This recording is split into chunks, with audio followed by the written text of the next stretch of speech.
단돈 1달러가 바꾼 나라, 대한민국의 기적. 프롤로그 커피 한 캔에 담긴 역사. 서울 강남의 한 편의점. 직장인 김민수 32살이 점심 식사 후 습관적으로 아메리카노 캔을 집어들었다. 가격표에 적힌 숫자는 1,500원. 그는 아무런 고민 없이 카드를 찍었다. 너무나 일상적인 장면이었다. 오늘날 우리에겐 너무나 평범한 이 커피 한 캔에가 1,500원.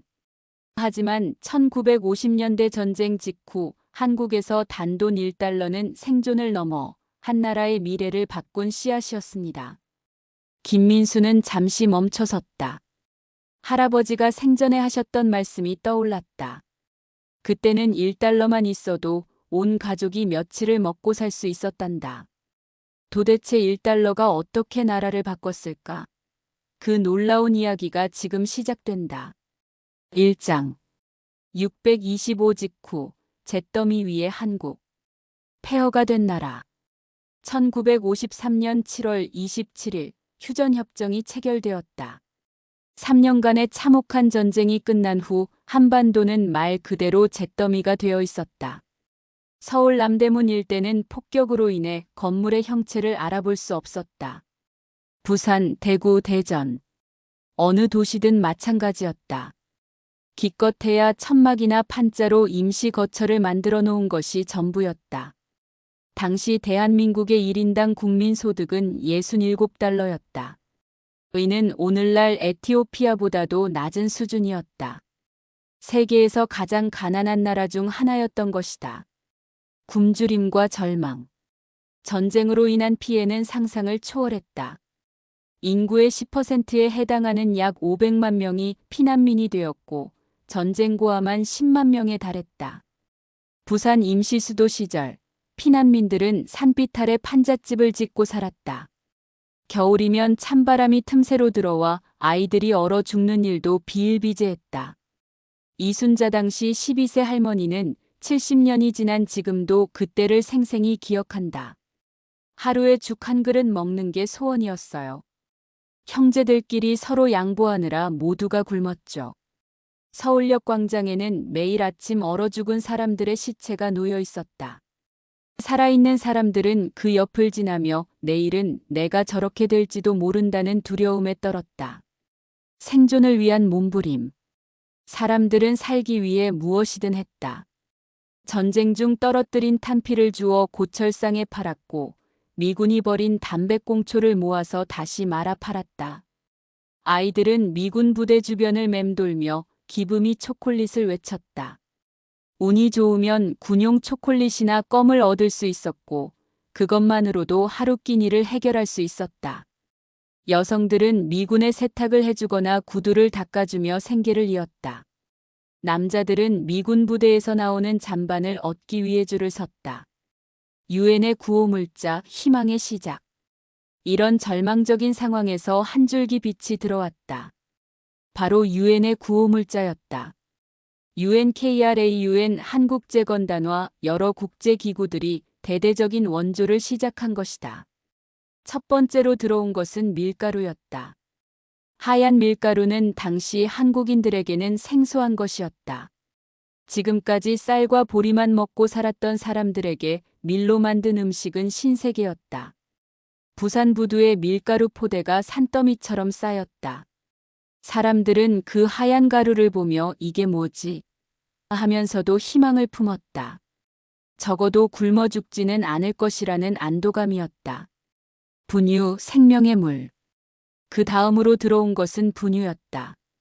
어머니들의 젖이 말라 아기들이 죽어가던 시절, 분유는 그야말로 생명의 물이었다. 당시 간호사였던 박영희 88할머니는 회상한다. 분유가 들어온 날, 어머니들이 눈물을 흘리며 고마워했어요. 아기들이 배불리 먹고 잠드는 모습을 보면서 우리도 같이 울었죠. 하지만 분유를 타는 물조차 구하기 어려웠다. 정수시설이 파괴되어 깨끗한 물이 없었기 때문이다. 사람들은 빗물을 받아서 끓여 사용했고 그나마도 감사했다. 깡통 햄과 군용 초콜릿. 미군의 K-레션 야 전식량도 중요한 구호물자였다. 깡통에 담긴 햄, 비스킷, 초콜릿 등은 당시 한국인들에게는 전혀 경험해보지 못한 맛이었다. 김철수 85 할아버지는 당시 10세였다. 미군 아저씨가 준 초콜릿 맛을 지금도 잊을 수 없어요. 그렇게 달고 부드러운 맛은 처음이었거든요. 그 작은 초콜릿 하나로 하루 종일 행복했죠. 깡통 햄 역시 혁신이었다.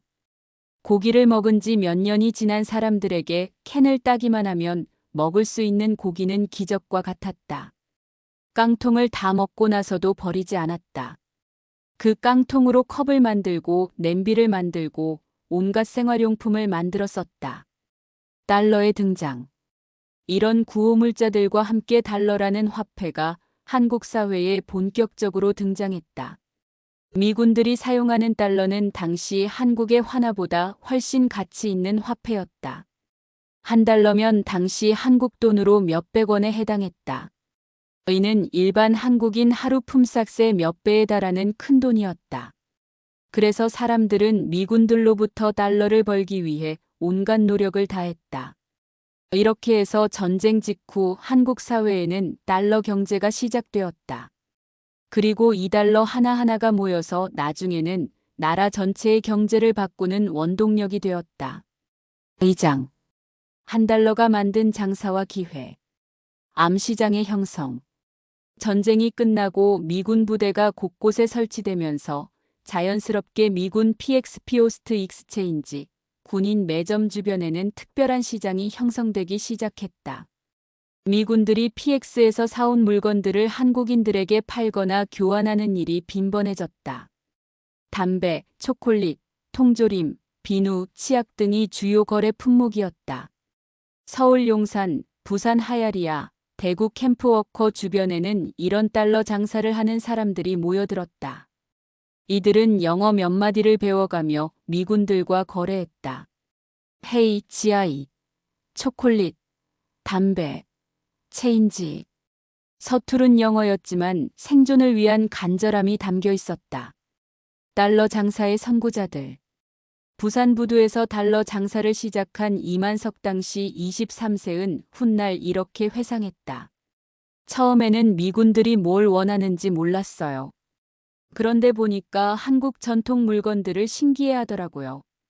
그는 어머니가 만든 버선, 할머니가 짠 바구니, 동네 목수가 만든 나무 도장 등을 가져다가 미군들에게 팔기 시작했다. 미군들은 이런 물건들을 기념품으로 본국에 보내고 싶어 했다. 한 달러에 버선 한 켤레를 팔았는데 그게 당시 우리 집 쌀값 사흘치였어요. 어머니가 눈물을 흘리며 기뻐하셨죠. 이만석의 장사는 점점 번창했다. 그는 다른 사람들에게도 물건을 받아다 팔기 시작했고 어느새 작은 상회를 운영하게 되었다. 밀가루 국수의 탄생. 대구에서 달러 장사를 하던 박순희 당시 20세는 다른 아이디어를 냈다. 구호물자로 들어온 밀가루를 이용해서 국수를 만들어 파는 것이었다. 처음에는 밀가루로 뭘 해야 할지 몰랐어요.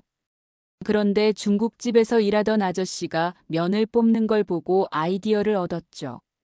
그녀는 밀가루에 소금물을 섞어 반죽을 만들고 대나무로 만든 칼로 국수를 썰었다. 처음에는 서툴렀지만 점점 솜씨가 늘었다. 국수 한 그릇을 10전에 팔았는데 이는 당시로서는 꽤 비싼 값이었다. 하지만 배고픈 사람들에게는 값싼 한 끼였다. 하루에 50그릇을 팔면 5원. 이는 당시 일반 노동자 일당과 맞먹는 돈이었다. 박순희의 국수집은 입소문을 타며 유명해졌다. 사람들은 박순희네 국수라고 부르며 줄을 서서 먹었다. 그녀는 이 돈으로 가족을 부양했고 나중에는 작은 음식점을 열 수 있었다. 깡통의 재탄생. 미군들이 먹고 난 깡통들도 소중한 자원이었다. 서울 청계천에서 양철 세공업을 하던 김대성 당시 25세은 이 깡통들에 주목했다. 미군들이 버린 깡통을 모아서 두드리고 펴고 하니까 훌륭한 양철판이 되더라고요. 그는 이 양철판으로 냄비, 컵, 물통, 양동이 등을 만들었다. 전쟁으로 모든 생활용품이 부족했던 시절, 이런 제품들은 날개 돋친 듯이 팔렸다. 특히 물통은 인기가 많았다. 상수도가 제대로 복구되지 않아 사람들은 먼 곳까지 물을 길러 다녀야 했기 때문이다. 김대성이 만든 물통은 가볍고 튼튼해서 많은 사람들이 찾았다. 깡통 하나로 물통 한 개를 만들면 50전에 팔 수 있었어요. 하루에 20개만 만들어도 10원, 꽤 괜찮은 수입이었죠. 여성들의 경제활동.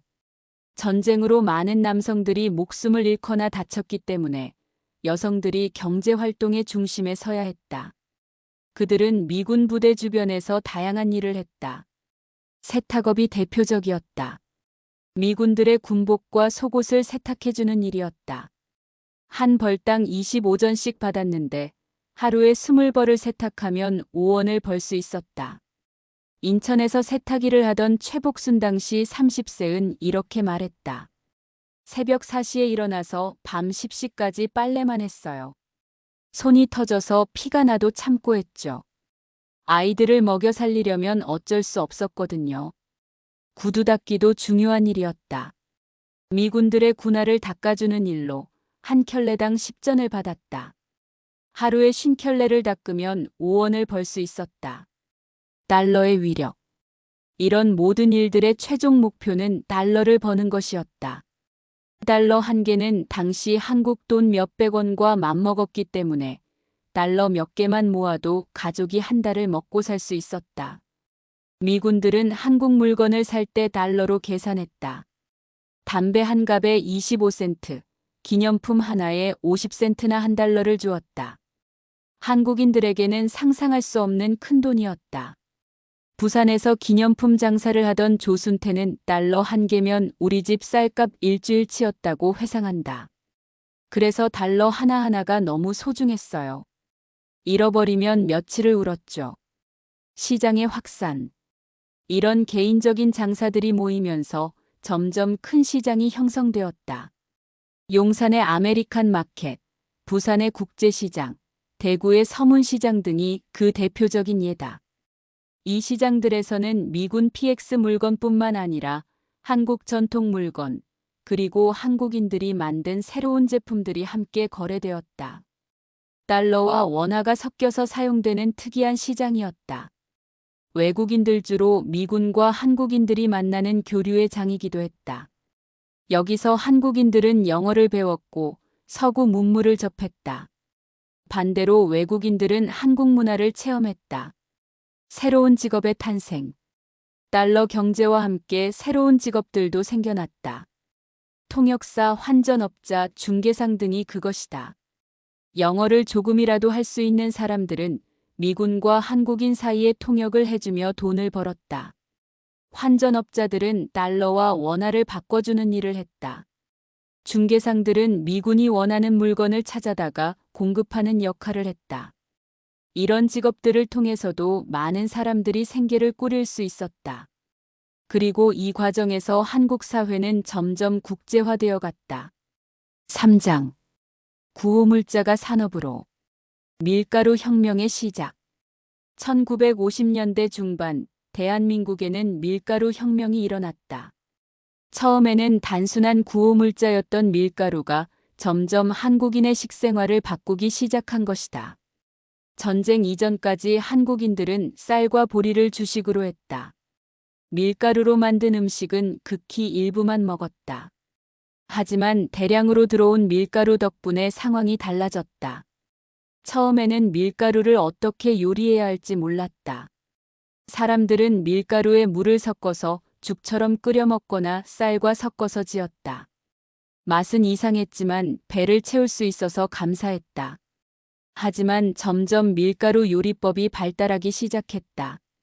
국수를 만들어 먹고 전을 부쳐 먹고 만두를 빚어 먹기 시작한 것이다. 재분업의 태동. 밀가루에 대한 수요가 늘어나면서 이를 가공하는 업체들이 생겨나기 시작했다. 처음에는 작은 방앗간에서 시작되었다. 부산의 한 방앗간 주인 이봉구 당시 35세는 구호물자로 들어온 밀을 보고 아이디어를 얻었다고 회상한다. 쌀을 빻던 기계로 밀도 빻을 수 있을 것 같았거든요. 처음에는 시행착오가 많았다. 쌀보다 단단한 밀을 갈기 위해서는 기계를 개조해야 했다. 하지만 포기하지 않고 계속 연구한 결과 드디어 고운 밀가루를 만들 수 있게 되었다. 이봉구의 방앗간에서 만든 밀가루는 품질이 좋아서 소문이 났다. 멀리서도 사람들이 밀을 가져와서 밀가루로 만들어 달라고 했다. 하루에 처리할 수 있는 양이 한정되어 있어서 늘 대기자가 있을 정도였다. 제빵업의 발전. 밀가루가 널리 보급되면서 빵을 만들어 파는 사람들도 늘어났다. 처음에는 미군들이 먹던 빵을 흉내내서 만들었다. 대구에서 제빵업을 시작한 김영수 당시 28세는 미군 부대 주방에서 일하면서 빵 만드는 법을 배웠다고 말한다. 처음에는 발효가 잘 안 되어서 딱딱한 빵만 나왔는데 계속 연구하니까 점점 맛있어졌어요. 그의 빵집 대구제과는 점점 유명해졌다. 처음에는 미군들만 사 먹었는데 나중에는 한국인들도 줄을 서서 사 먹었다. 특히 아이들에게는 빵이 최고의 간식이었다. 빵 한 개가 50전이었는데 당시로서는 비싼 편이었어요. 하지만 배고픈 시절이라 빵 한 개면 배가 부르거든요. 부모들이 아이들 간식으로 사주곤 했죠. 라면 산업의 전신. 밀가루로 만든 국수가 인기를 끌면서 이를 대량 생산하려는 시도들이 나타났다. 처음에는 손으로 일일이 뽑던 국수를 기계로 만들려는 노력이 시작된 것이다. 서울에서 국수 장사를 하던 최인규 당시 32세는 매일 손으로 국수를 뽑는 게 한계가 있었다고 말한다. 그래서 간단한 기계를 만들어서 국수를 뽑기 시작했어요. 처음에는 목수와 함께 만든 간단한 기계였다. 밀가루 반죽을 넣으면 국수 모양으로 뽑아주는 기계였다. 비록 지금의 라면 제조 기계와는 비교할 수 없지만 당시로서는 혁신적이었다.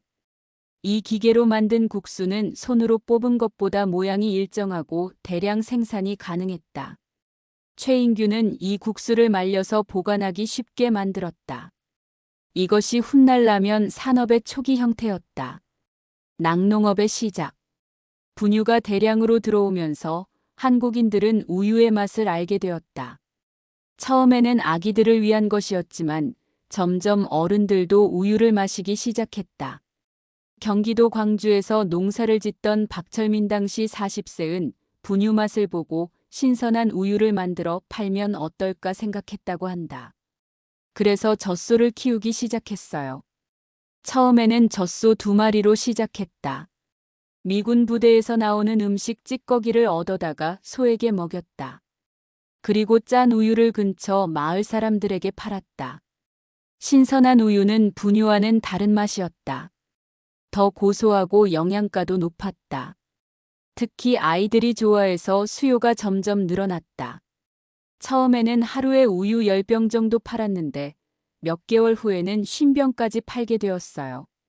그래서 젖소를 더 사서 키우기 시작했죠. 박철민의 목장은 점점 커져서 나중에는 지역 최대의 낙농가가 되었다.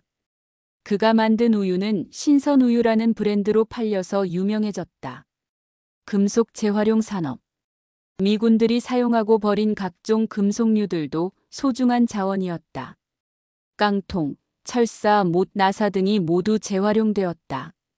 청계천에서 고철상을 하던 이동수 당시 30세는 미군 부대 주변을 돌아다니며 버려진 금속들을 주워 모았다고 한다. 그것들을 녹여서 다시 새로운 제품을 만들었어요. 가장 많이 나온 것은 깡통이었다. 이 깡통들을 모아서 녹이면 양질의 철을 얻을 수 있었다. 이 철로 못, 나사, 철사 등을 만들어 팔았다.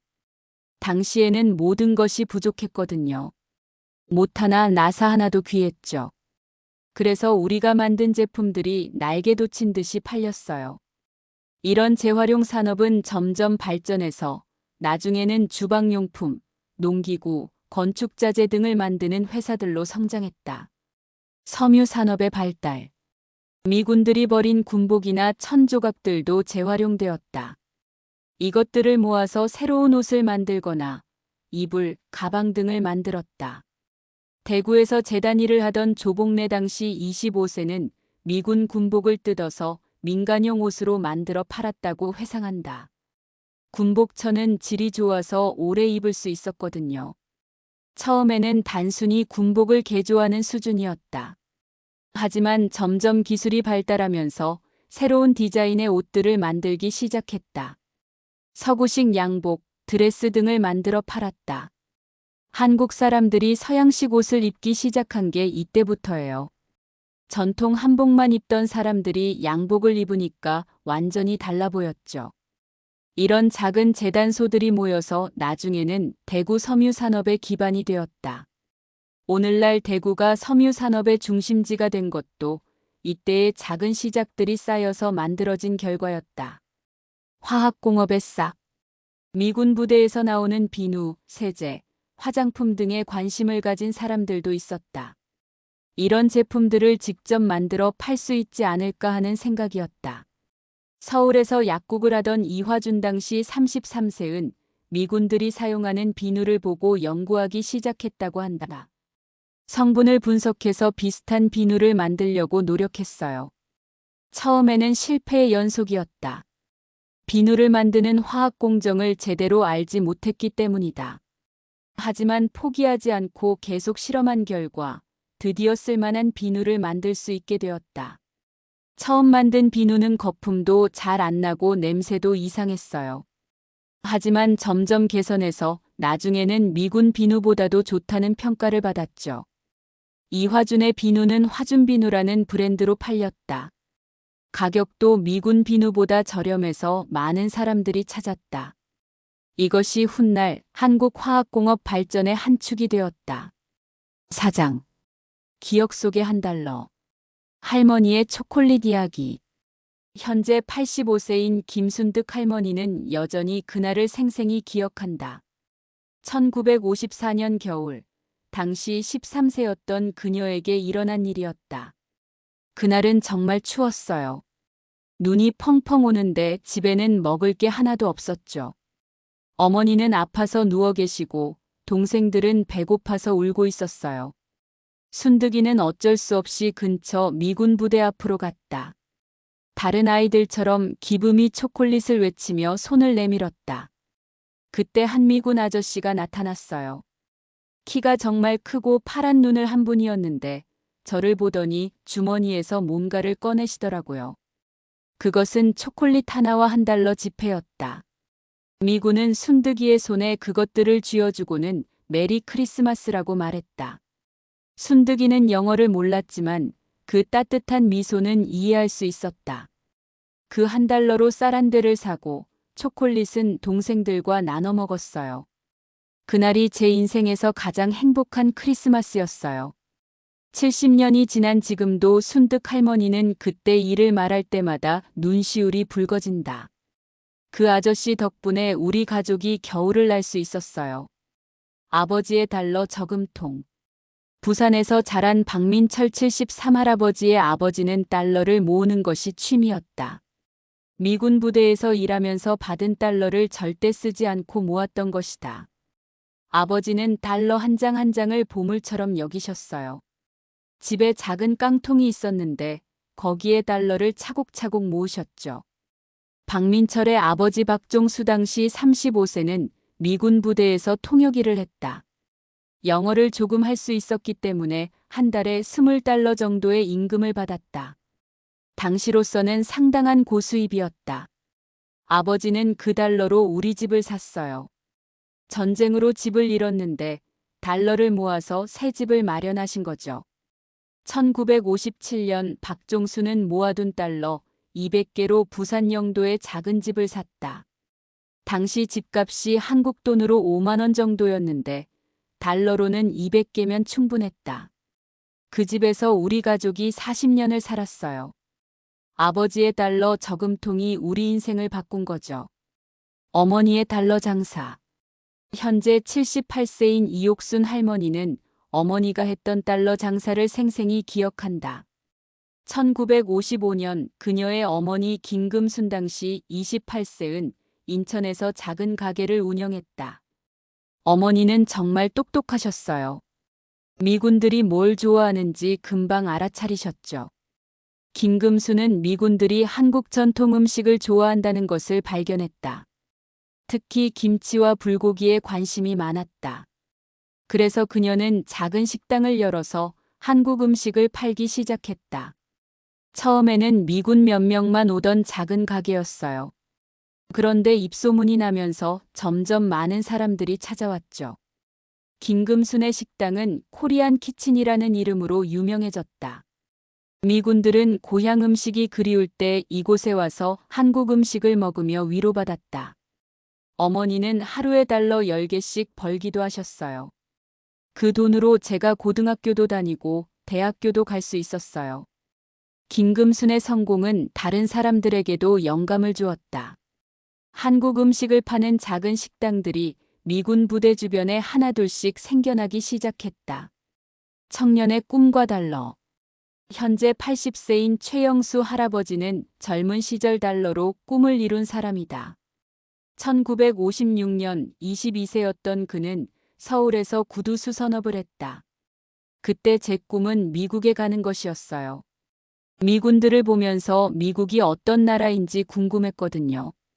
최영수는 미군들의 구두를 수선해주면서 달러를 모았다. 하루에 2-3달러씩 벌어서 차곡차곡 저축했다. 목표는 미국행 배표를 사는 것이었다. 당시 미국 가는 배표가 달러 100개 정도였어요. 엄청난 돈이었죠. 하지만 포기하지 않고 계속 모았어요. 2년 동안 열심히 일한 결과 최영수는 드디어 목표 금액을 모았다. 1958년 그는 꿈에 그리던 미국행 배에 몸을 맡겼다. 미국에 가서 더 열심히 일했어요. 10년 후에 한국에 돌아와서 재화회사를 차렸죠. 그 작은 달러들이 제 인생을 완전히 바꾼 거예요. 최영수의 재화회사는 나중에 한국 신발 산업의 선구자가 되었다. 그가 미국에서 배운 기술과 노하우가 한국 신발 제조업 발전에 큰 기여를 했다. 선생님의 달러 교육비. 경기도 수원에서 초등학교 교사를 했던 한명숙 당시 25세 선생님은 달러로 아이들을 가르쳤다. 1957년 그녀의 학급에는 전쟁 고아들이 많았다. 아이들이 너무 가난해서 학용품을 살 수 없었어요. 연필 하나, 공책 하나도 귀한 시절이었거든요. 한명숙 선생님은 주말마다 미군 부대에 가서 영어를 가르쳤다. 미군들에게 한국어를 가르쳐주고 그 대가로 달러를 받았다. 1시간에 $1씩 받았어요. 주말에 8시간 가르치면 $8, 당시로서는 큰 돈이었죠. 그 돈으로 한명숙 선생님은 아이들의 학용품을 사주었다. 연필, 공책, 지우개는 물론이고 때로는 점심도 사주었다. 아이들이 너무 기뻐하는 모습을 보면서 제가 하는 일이 정말 의미 있다고 생각했어요. 한명숙 선생님의 반 아이들은 다른 반 아이들보다 성적이 좋았다. 학용품 걱정 없이 공부에만 집중할 수 있었기 때문이다. 그 아이들 중 몇 명은 나중에 대학교에 진학해서 훌륭한 사람이 되었다. 의사의 달러 의료비. 부산에서 의사를 했던 김태준 당시 30세은 달러로 가난한 사람들을 치료했다. 1956년 그의 병원에는 돈이 없는 환자들이 많이 왔다. 전쟁 후유증으로 아픈 사람들이 많았는데 대부분 치료비가 없었어요. 그냥 보낼 수는 없었죠. 김태준 의사는 미군 부대에서 군의관 일을 겸업했다. 주중에는 자신의 병원에서 일하고 주말에는 미군 부대에서 일했다. 그 대가로 달러를 받았다. 미군 부대에서 받은 달러로 가난한 환자들을 무료로 치료해줬어요. 약값도 제가 대신 내주고요. 김태준 의사의 병원은 자비병원이라고 불렸다. 돈이 없어도 치료받을 수 있는 곳으로 유명했다. 많은 사람들이 그의 도움으로 건강을 되찾았다. 그때 제가 치료해준 환자 중에 나중에 성공한 사람들이 많아요. 그분들이 가끔 찾아와서 감사 인사를 하시면 정말 보람을 느껴요. 5장. 한국경제도약의 숨은 시작. 원조 경제에서 자립경제로. 1950년대 말 한국은 중요한 전환점에 서 있었다. 전쟁 직후의 절망적인 상황에서 벗어나 경제 재건의 기틀을 마련하기 시작한 것이다. 이 과정에서 달러가 한 역할은 결정적이었다. 당시 한국의 경제 상황을 보면 GDP의 절반 이상이 외국 원조에 의존하고 있었다. 특히 미국의 원조가 압도적이었다. 하지만 이런 상황이 영원히 지속될 수는 없었다. 정부는 원조에 의존하는 경제에서 벗어나 자립적인 경제 구조를 만들어야 한다는 것을 깨달았다. 그리고 그 첫 번째 단계가 바로 달러로 시작된 작은 산업들을 육성하는 것이었다. 수입 대체 산업의 발달. 한 달러로 시작된 작은 장사들이 점점 발전하면서 외국에서 수입하던 물건들을 국내에서 만들기 시작했다. 이를 수입 대체 산업화라고 한다. 예를 들어 처음에는 미군 PX에서 나오는 비누를 재판매했지만 나중에는 직접 비누를 만들어 팔았다. 밀가루도 마찬가지였다. 처음에는 구호물자로 받았지만 나중에는 밀을 수입해서 직접 가공했다. 이런 변화는 매우 중요한 의미를 가졌다. 외국 제품에 의존하던 소비 패턴에서 벗어나 국내 생산으로 전환되기 시작한 것이다. 서울대학교 경제학과 이승훈 교수 당시 35세는 이 시기의 변화가 훗날 한국 경제 발전의 토대가 되었다고 분석한다. 작은 달러 장사에서 시작된 기업가 정신이 나중에 대기업으로 발전했다. 기술 이전과 학습 효과. 달러 경제 과정에서 한국인들은 자연스럽게 서구의 기술과 경영 방식을 배웠다. 미군들과 거래하면서 품질의 중요성을 알게 되었고 정신아품의 개념도 익혔다. 부산에서 기념품 제조업을 하던 이상철 당시 30세은 미군들이 품질에 대해 매우 까다로웠다고 회상한다. 조금이라도 불량품이 있으면 받아주지 않았어요. 그래서 우리도 품질 관리에 신경을 쓰기 시작했죠. 또한 포장의 중요성도 배웠다. 미군들은 본국에 보낼 기념품의 포장 상태를 매우 중요하게 여겼다. 이 때문에 한국의 포장 기술도 발달하기 시작했다. 처음에는 신문지에 대충 싸서 줬는데 그러면 안 받더라고요. 예쁜 상자에 정성스럽게 포장해야 했어요.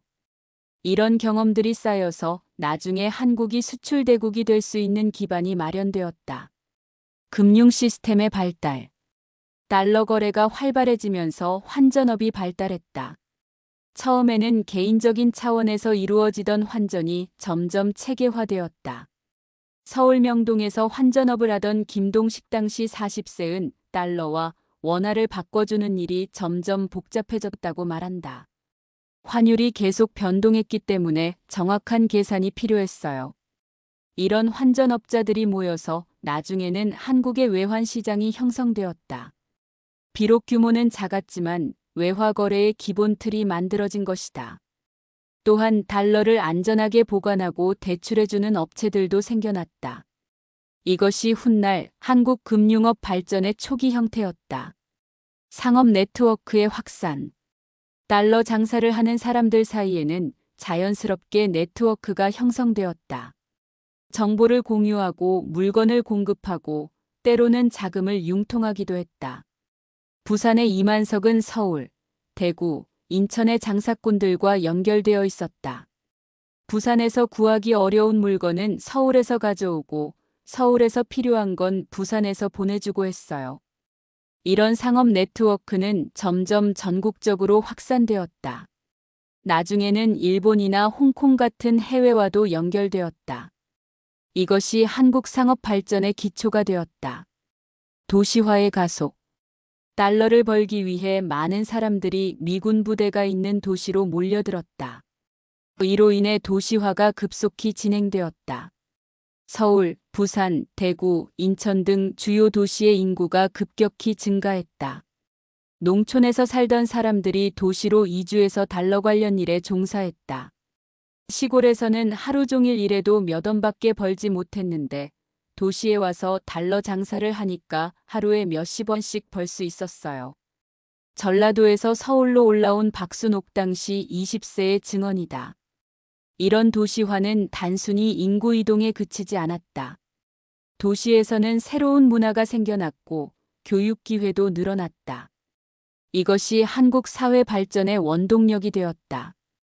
교육에 대한 투자. 달러로 돈을 번 사람들이 가장 먼저 투자한 곳은 교육이었다.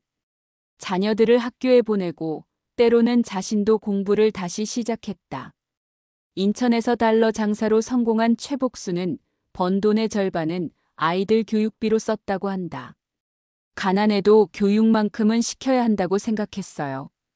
이런 교육 투자는 한국 사회 전체의 인적 자본을 향상시켰다. 교육받은 인력들이 나중에 한국 경제 발전의 주역이 되었다. 그때 교육받은 세대가 60-70년대 한국 경제를 이끌었어요.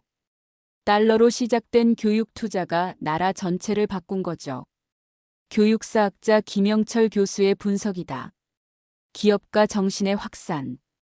달러 경제를 통해 많은 사람들이 장사라는 것을 배웠다.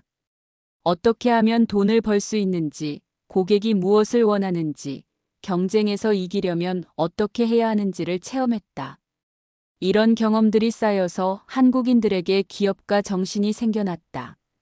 작은 장사에서 시작해서 점점 큰 사업으로 확장하는 사람들이 많아졌다. 그때 달러 장사를 했던 사람들 중에 나중에 대기업을 만든 사람들이 많아요. 삼성, LG, 현대 같은 기업들도 그 뿌리를 거슬러 올라가면 비슷한 경험이 있을 거예요. 경영사학자 이재호 박사의 말이다. 수출 산업의 태동. 1960년대 초 한국은 본격적인 수출 드라이브 정책을 시작했다. 이때 수출의 주력 상품들은 대부분 달러 경제 시절에 경험했던 것들이었다. 섬유, 신발, 가발, 전자제품 등이 주요 수출품이었는데 이런 산업들의 기초는 모두 1950년대 달러 경제에서 만들어졌다. 미군들에게 팔던 기념품이 나중에 수출 상품이 되었어요. 그때 배운 품질 관리나 디자인 감각이 수출에 큰 도움이 되었죠.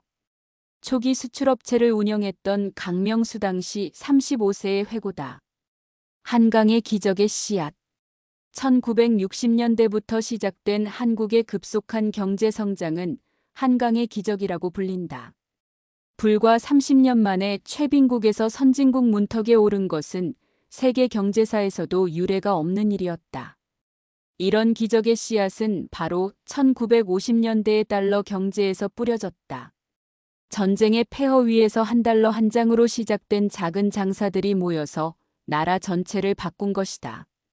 한강의 기적은 하루아침에 일어난 게 아니에요. 1950년대부터 차곡차곡 쌓인 기초 위에서 가능했던 거죠. 한국개발연구원 KDI 이경태 박사의 분석이다. 달러와 원화의 동반 성장. 초기에는 달러가 원화보다 훨씬 가치 있는 화폐였다. 하지만 시간이 지나면서 한국 경제가 발전하고 원화의 가치도 점점 올라갔다. 1950년대에는 한 달러가 한국 돈 몇백 원과 맞먹었지만 1980년대에는 몇백 원으로 2000년대에는 1000원대로 환율이 안정되었다. 이는 한국 경제가 그만큼 발전했다는 것을 의미한다. 환율 변화를 보면 한국 경제 발전사를 한눈에 알 수 있어요. 달러에 대한 원화의 가치 상승이 곧 국력 신장의 지표죠. 한국은행 외환연구실 박재민 실장의 설명이다. 엔딩 한 달러에서 시작된 기적. 현재의 한국을 만든 한 달러. 2024년 현재 대한민국은 세계 10위권의 경제대국이 되었다. K-파프, K-드라마, K-푸드로 대표되는 한류는 전 세계를 사로잡고 있다. 삼성, LG, 현대자동차 같은 한국 기업들은 글로벌 시장에서 당당히 경쟁하고 있다. 이 모든 것의 시작이 1950년대의 한 달러였다는 것을 아는 사람은 많지 않다. 전쟁의 폐허 위에서 미군이 건넨 한 달러 한 장이 한 가족을 살렸고, 그런 가족들이 모여서 마을을 살렸고, 그런 마을들이 모여서 나라를 살렸다. 서울 강남의 편의점에서 1,500원짜리 커피를 마시는 김민수 씨는 이제 안다. 그 커피 한 잔의 값이 70년 전에는 온 가족이 며칠을 먹고 살 수 있는 큰 돈이었다는 것을. 그리고 그 작은 돈들이 모여서 오늘의 풍요로운 한국을 만들었다는 것을. 잊지 말아야 할 교훈. 한 달러 이야기가 우리에게 주는 교훈은 여러 가지다. 첫째, 작은 것의 위대함이다. 한 달러라는 작은 돈이 한 나라의 운명을 바꿀 수 있었다. 오늘날 우리가 하는 작은 일들도 언젠가는 큰 변화를 만들어낼 수 있다. 둘째, 위기를 기회로 바꾸는 한국인의 저력이다. 전쟁이라는 최악의 상황에서도 포기하지 않고 새로운 기회를 찾아낸 우리 선조들의 지혜와 용기가 오늘의 대한민국을 만들었다. 셋째, 국제협력의 중요성이다. 미국을 비롯한 국제사회의 도움이 없었다면 한국의 기적은 불가능했을 것이다. 오늘날 한국이 세계 무대에서 책임 있는 역할을 해야 하는 이유이기도 하다. 계속되는 기적. 한 달러로 시작된 한국의 기적은 아직도 진행 중이다. 이제 한국은 도움을 받는 나라에서 도움을 주는 나라가 되었다. 아프리카와 아시아의 개발도상국들에게 우리의 경험과 기술을 전수하고 있다. 한국국제협력단 KOICA를 통해 매년 수십억 원의 개발 원조를 제공하고 있다. 이는 70년 전 우리가 받았던 도움에 대한 보답이기도 하다. 받은 만큼 돌려주는 것이 인간의 도리죠. 우리가 어려울 때 도움을 받았으니 이제는 우리가 도움을 줄 차례예요. 코이카 이사장의 말이다. 새로운 세대에게 전하는 메시지. 오늘날의 젊은 세대들은 풍요로운 시대에 태어나 자랐다. 한 달러가 온 가족의 생계를 좌우했던 시절을 상상하기 어려울 것이다. 하지만 그 역사를 아는 것은 중요하다. 여러분이 당연하게 여기는 모든 것들이 누군가의 희생과 노력으로 만들어진 것입니다. 그 고마움을 잊지 말고 더 나은 세상을 만들어가는 것이 여러분의 몫입니다. 한 달러의 유산. 70년 전 미군이 건넨 한 달러 한 장. 그 작은 종이 쪽지가 만들어낸 변화는 상상을 초월한다. 절망에서 희망으로, 가난에서 풍요로로, 분단에서 통일의 꿈으로, 수혜국에서 원조국으로, 변방에서 세계의 중심으로. 이 모든 변화의 시작점에 한 달러가 있었다. 영원히 기억될 이야기. 김민수 씨는 편의점에서 나오며 하늘을 올려다봤다. 1,500원짜리 커피를 들고 있는 자신의 손을 바라보며 생각했다. 이 작은 여유가 얼마나 소중한 것인지 이제야 알겠다. 그는 집에 돌아가서 아이들에게 할아버지의 이야기를 들려주기로 마음먹었다. 한 달러로 시작된 기적의 이야기를. 그리고 그 기적 위에 서 있는 오늘의 이야기를. 마지막 메시지. 전쟁 직후 단돈 한 달러가 한국인의 삶을 지탱했습니다. 하지만 그보다 값진 건 한 달러가 남긴 희망의 기억이었습니다. 오늘 우리가 누리는 기적은 그 작은 희망의 씨앗에서 시작되었습니다. 화면은 현대 한국의 모습으로 바뀐다. 높이 솟은 빌딩들, 첨단 공장들, 세계 각국으로 수출되는 K-푸드들, 그리고 무엇보다 환하게 웃고 있는 아이들의 얼굴들. 그 모든 것의 시작점에 70년 전 한미군이 건넨 한 달러가 있었다. 기적은 거창한 것에서 시작되지 않는다. 작은 관심, 작은 도움, 작은 희망에서 시작된다. 그리고 그런 작은 것들이 모일 때 세상을 바꾸는 거대한 힘이 된다. 한 달러가 증명한 것은 바로 그것이다. 작은 것의 위대함, 희망의 힘, 그리고 인간의 무한한 가능성을. 이것이 바로 단돈 한 달러가 만들어낸 대한민국의 기적이다. 추가 에피소드. 오늘날까지 이어지는 한 달러의 흔적. 국제시장의 할머니. 부산 국제시장에는 아직도 그때의 기억을 간직한 할머니가 한 분 계신다. 올해 87세인 박금순 할머니는 1955년부터 이 시장에서 장사를 해왔다. 그때는 정말 힘들었지. 하지만 미군 아저씨들이 한 달러씩 주면서 물건을 사갔을 때의 기쁨은 지금도 잊을 수 없어. 할머니의 가게에는 아직도 그때의 물건들이 몇 개 남아있다. 70년 된 미군 군용품들, 당시 만들었던 기념품들. 이제는 골동품이 되어버린 것들이지만 할머니에게는 소중한 추억이다. 요즘 젊은 사람들이 와서 신기해해. 이런 게 있었냐고. 내가 그때 이야기해주면 다들 놀라더라고. 할머니의 아들 박상철 62씨는 어머니 덕분에 대학까지 나올 수 있었다.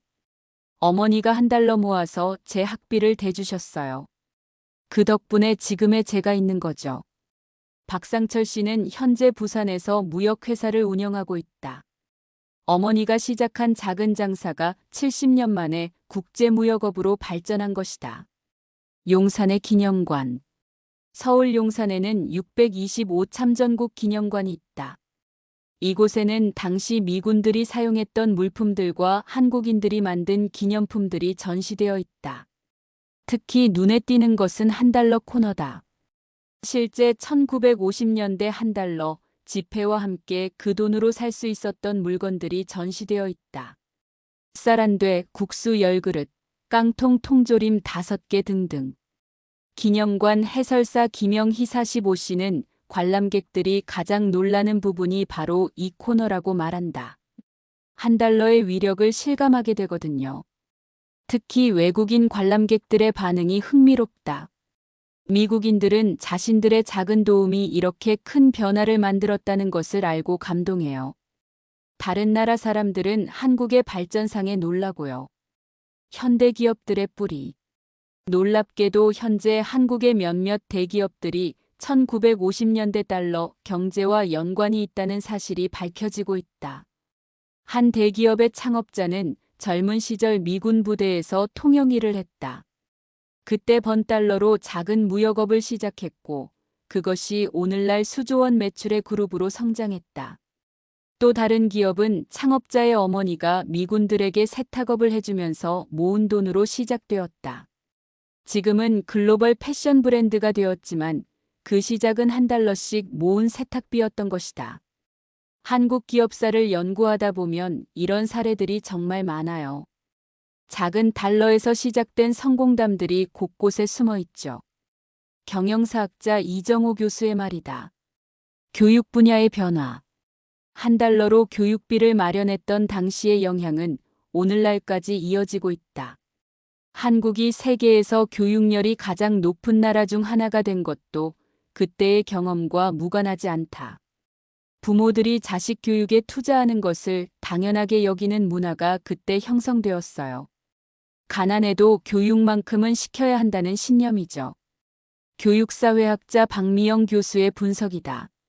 실제로 1950년대의 달러로 교육받은 세대들이 1970-80년대 한국 사회에 중추가 되었다.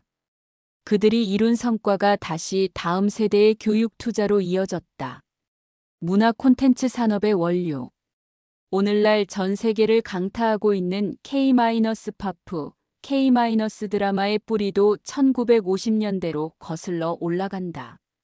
당시 미군들과의 문화교류가 한국 대중문화 발전의 토대가 되었기 때문이다. 미군 클럽에서 연주했던 한국 음악가들, 미군들에게 한국 전통 춤을 가르쳤던 무용가들, 한국 문화를 소개하는 책자를 만들었던 작가들. 이들의 경험이 훗날 한국 문화 콘텐츠 산업의 밑거름이 되었다. K-컬처의 국제성은 그때부터 시작되었어요. 외국인들이 무엇을 좋아하는지, 어떻게 소통해야 하는지를 그때 배운 거죠. 문화 콘텐츠학자 김대중 교수의 해석이다. 의료 분야의 발전. 1950년대 달러로 의료기기를 들여오고 의학 공부를 했던 의사들이 한국 현대의학의 기초를 놓았다. 서울대병원, 연세대병원 등 주요 병원들의 초기 장비 중 상당수가 달러로 구입한 것들이었다. 특히 간호학 분야에서는 미군 병원에서 일했던 한국인 간호사들이 선진 의료 기술을 배워와 한국 간호학 발전에 기여했다. 그때 배운 의료 기술과 시스템이 오늘날 한국 의료진이 세계적으로 인정받는 기반이 되었어요. 의료사학자 정영수 교수의 말이다. 국제관계의 시금석. $1 경제 시절의 경험은 한국의 국제관계 형성에도 큰 영향을 미쳤다. 도움을 받았던 나라들에 대한 고마움, 국제협력의 중요성에 대한 인식이 그때 형성되었다. 현재 한국이 UN 평화유지군 파견, 국제개발 원조, 재해구호 활동 등에 적극적으로 참여하는 것도 그때의 경험과 연결된다. 한국의 국제기여는 단순한 의무감이 아니라 진정한 감사의 마음에서 나오는 것 같아요. 어려울 때 도움받은 기억이 있으니까요. 국제정치학자 한민구 교수의 분석이다. 도시계획과 건축 1950년대 달러 경제 시절에 형성된 시장들과 상가들은 오늘날 한국 도시의 모습을 결정하는 데 중요한 역할을 했다. 용산 전자상가, 부산 국제시장, 대구 서문시장 등이 그 예다. 이런 시장들은 단순한 상업 공간을 넘어서 문화와 역사가 살아 숨쉬는 공간이 되었다. 외국인 관광객들이 한국의 역동성을 체험할 수 있는 장소이기도 하다. 한국 도시의 독특함은 바로 이런 역사적 공간들에 있어요. 계획된 개발이 아니라 자연스럽게 형성된 공간들의 매력이죠. 도시계획학자 이상현 교수의 설명이다. 음식 문화의 변화. $1 시절에 들어온 밀가루, 분유, 통조림 등이 한국의 음식 문화를 크게 바꿨다. 빵, 라면, 햄버거 등 서구식 음식이 한국 식탁에 오르기 시작한 것도 이때부터다. 하지만 흥미로운 것은 한국인들이 이런 외래 음식을 그대로 받아들이지 않고 한국식으로 변형시켰다는 점이다. 라면에 김치를 넣고 햄버거에 불고기를 넣는 식으로 말이다. 한국 음식 문화의 개방성과 창의성이 그때부터 시작되었어요. 외국 것을 받아들이되 우리 것으로 만드는 능력이죠. 음식문화학자 조은희 교수의 평가다. 이런 경험이 쌓여서 오늘날 한국 음식이 세계적으로 사랑받을 수 있는 토대가 되었다. 여성의 사회 진출. 1950년대 달러 경제 시절에 많은 여성들이 경제 활동에 참여했다. 전쟁으로 남성 인력이 부족했던 상황에서 여성들이 사회의 중요한 역할을 담당한 것이다. 세탁업, 재봉업, 요리업 등에 종사했던 여성들은 경제적 독립을 경험했다. 이는 훗날 한국 여성들의 사회 진출 확대로 이어졌다. 그때의 경험이 여성들에게 나도 할 수 있다는 자신감을 심어줬어요. 경제적 독립의 가능성을 보여준 거죠. 여성학자 김선영 교수의 분석이다. 기술 혁신의 DNA. $1로 시작된 작은 사업들에서는 항상 혁신이 필요했다. 제한된 자원으로 최대한의 효과를 내야 했기 때문이다. 이런 경험이 한국인들에게 빨리빨리 문화와 혁신 정신을 심어줬다. 오늘날 한국이 IT 강국이 될 수 있었던 것도 그때의 경험과 무관하지 않다. 새로운 기술을 빠르게 받아들이고 적용하는 능력이 그때부터 길러진 것이다. 한국의 기술 혁신 능력은 절박함에서 나왔어요. 살아남기 위해 끊임없이 새로운 것을 시도해야 했던 경험이 DNA가 된 거죠. 기술혁신학자 박준영 교수의 말이다. 통일에 대한 염원. 분단된 조국에서 $1로 남아 희망을 품고 살았던 사람들에게 통일은 간절한 소망이었다. 가족과 헤어진 아픔, 고향을 그리는 마음이 통일 의지로 이어졌다.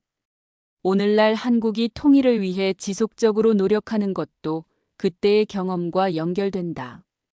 분단의 아픔을 직접 겪은 세대들의 염원이 다음 세대에게 전해진 것이다.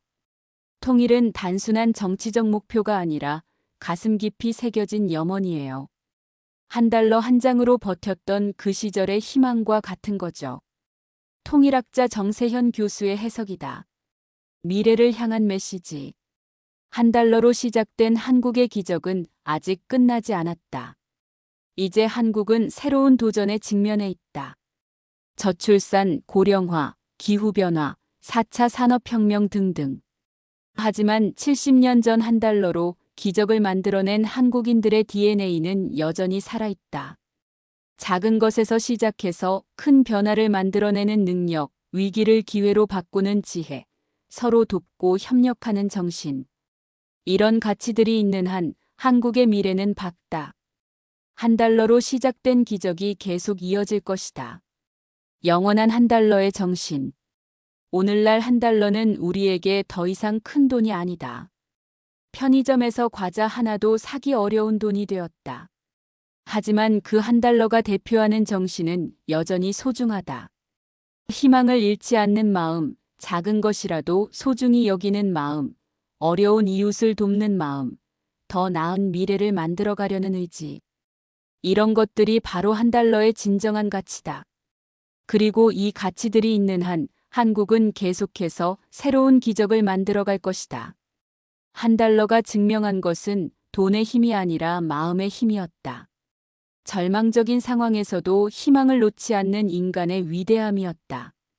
그 정신을 잊지 않는 한 우리는 어떤 어려움도 극복할 수 있을 것이다. $1로 시작된 기적처럼.